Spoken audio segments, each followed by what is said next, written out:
At the age of 19, I charged off on my own to New York to join a company who employed staff on cruise ships.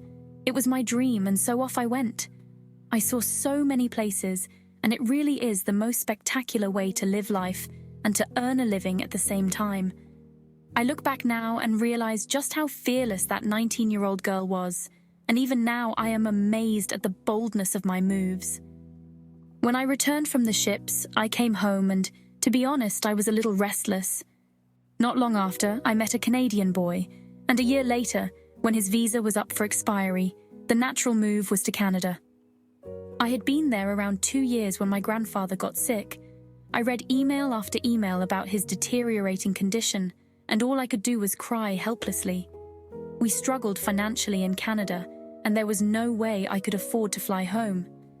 One day, I got an email from my mum telling me how much better he was getting. I said to myself, this is it. This is the end. People always come good just before they go.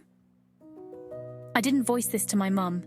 He got worse, and one day my mum called and told me she was flying me home, that I needed to be here to say goodbye. We made plans for me to fly out about a week later.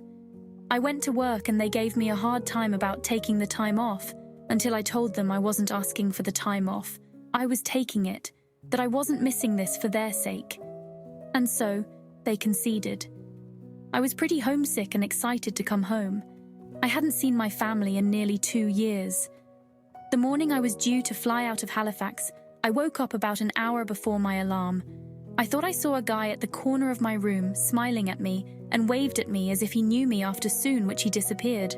Though I barely saw him for a few seconds, his exact appearance remained in my mind. I was sure I had seen pictures of this person, but I didn't think too much of it, letting it go thinking I wasn't fully awake at the time. And so I left Halifax on my own to fly all the way home to Sydney, Australia. Around 36 to 40 hours of flights, I boarded a Qantas plane.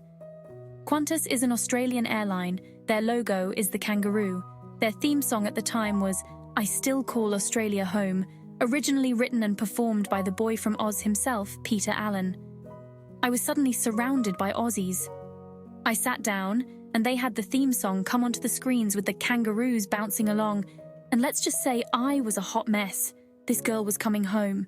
She was an even bigger mess when she touched down onto Australian soil in Melbourne.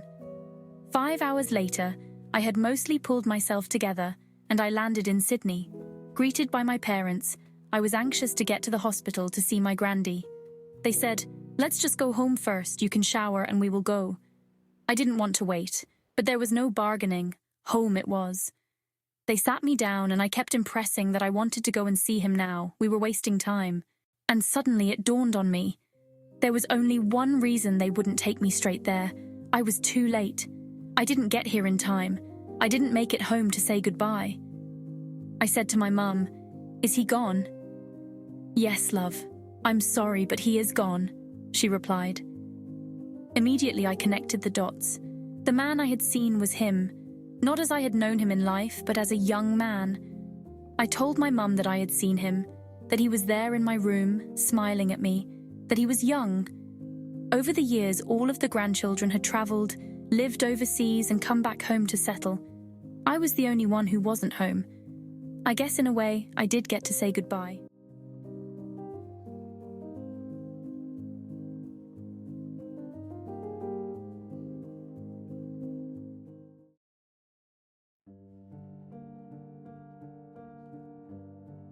I am a 23-year-old girl, and my family and I have lived in the same house for about 20 years now.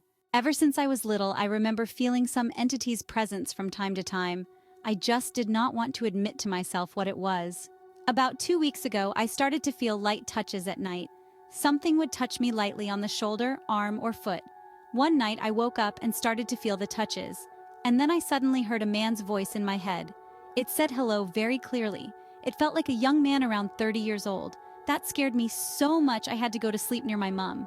It does not try to touch if I'm not alone, so it was the only escape. Recently, I started to feel his presence not only at night, but starting from about 7 p.m. It would stand at my right side from where I sit or stand in the doorway in the bathroom when I wash my face, or, that happened just a couple of times but seriously freaked me out, be in the bathroom when I shower. The fact that I know he is a guy and that he can follow me everywhere around the flat, no matter what I do, doesn't make things any easier. 2 days ago, I was writing a report for the university, and around 8 p.m., I felt that he was standing at my right side. He started to touch me on my arm or shoulder, too.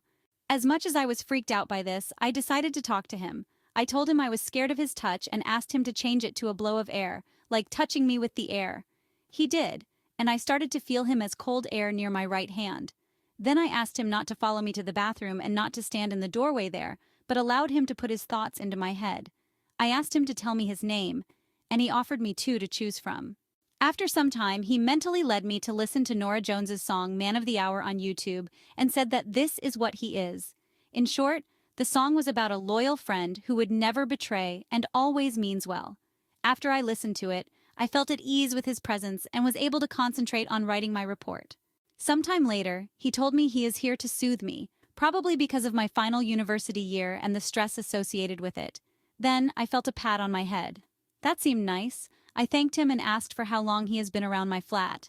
I focused to hear his voice instead of him putting thoughts in my head. I heard him whispering in my ear but couldn't make out the words.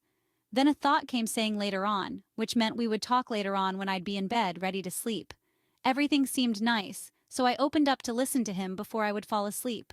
He told me his name again, and then the strange part started to happen.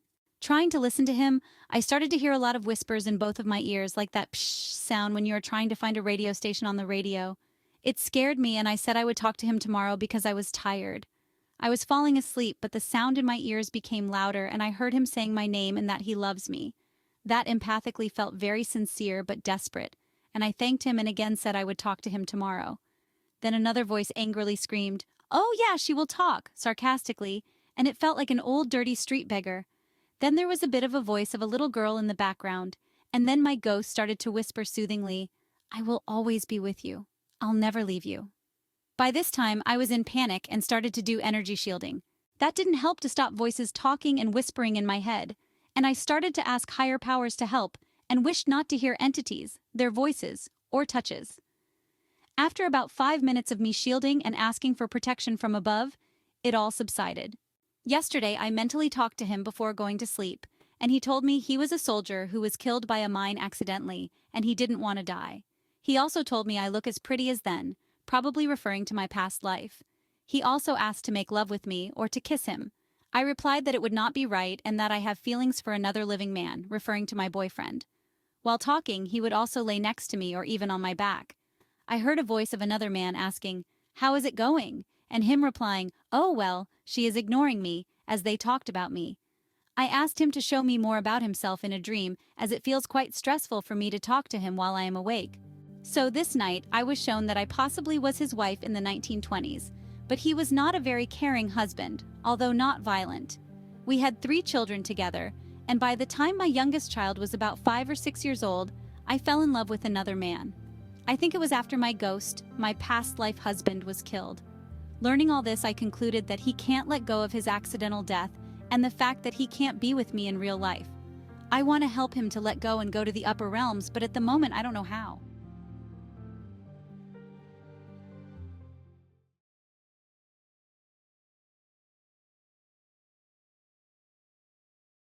In the past vacations, I and my family went to Lund to visit my uncles and cousins. I stayed in the outskirts of Lund in my aunt's house. One day we went on a field trip into the center of Sweden. On the way, we saw a girl who looked in her early 20s that had a bad leg, so my mother told her if she wanted a ride until the village we were going to. She said okay. We then passed by an old cemetery, and when we turned backwards to see the girl, she was gone. We could not understand what was happening because there was no sound of the door opening or closing, and we were going at 180 kilometers per hour, and my mother and I hurried to the village. When we arrived at the village, I felt hungry and told my mother if we could eat in a traditional Swedish restaurant. And well, we did. While we were eating, I looked forward and saw a girl. She seemed a lot like the girl we found on the road, but I thought, no, it can't be that girl. We paid the woman in the restaurant for the food and took a walk in the countryside. There we were walking, and we could not stop thinking about the girl. I then sensed that someone was following me and my mother, so I looked around and there was nothing. This was really weird and scary. It was, I think, 6 p.m., and we decided to return to the city. On the way back, I still felt that someone was following us. So I told my mom to hurry up because it was getting dark, and we were told by the townspeople that the road is not so secure at night. We were on the road back to Lund, and I took a glance in the mirror and saw the girl who we took that day before. I blinked and she was not there. I thought I was getting crazy or I was imagining things. When we arrived at home, my aunt said that her best friend's daughter had died in the morning this day in a camp. She was with her friends near the spot we took the girl. She said we had to go to the funeral and something very strange happened. We saw the coffin and a photo was placed on top of it. I called my mother so she could see the picture, and we both realized that the girl that was in that coffin was the same girl we both picked up on the road that day in the morning.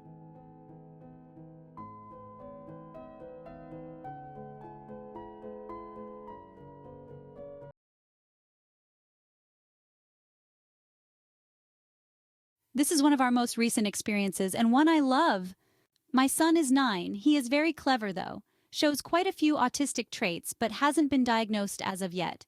He was 5 when this happened. I was in the kitchen and my son comes downstairs and starts telling me about the girl in his bedroom. I am the only female here. He tells me she is playing in his room with his toys. So I was very casual about it and just asked him if he was going to go back up to play with her. He didn't answer, just looked at me, said hold on and went back upstairs. A few minutes later, he comes back down with a confused look on his face and I ask him what's wrong, what he said, and the look on his face amuses me to this day. He said he threw a toy baby bottle at her and she disappeared. He was adamant that he threw the toy at her and she just vanished before his eyes. I thought this was so amazing. The thing is, my son hasn't got much of an imagination due to his disability. He is very matter-of-fact about things and truthful, so him experiencing something like this was totally amazing to me. He is the third of the children in my family to have seen this girl, but the first person to actually interact with her. I'm now waiting to see if they have any more encounters. My encounter involves the man. I was sat on the sofa with my back towards the door. I kept hearing a knocking on the door, but whenever I looked, no one was there. I assumed it was my husband playing games, so I went along with it for a while. Then one time I looked, and I finally saw someone quickly retreat behind the door. I started laughing and said, "Caught you!" and got up to go and look. No one was there, so I just stood there for a minute listening to see where everyone was in the house. I then heard my husband coming out of the bathroom getting ready for work and realized it couldn't have been him, and the person I saw was too tall to be any of the kids.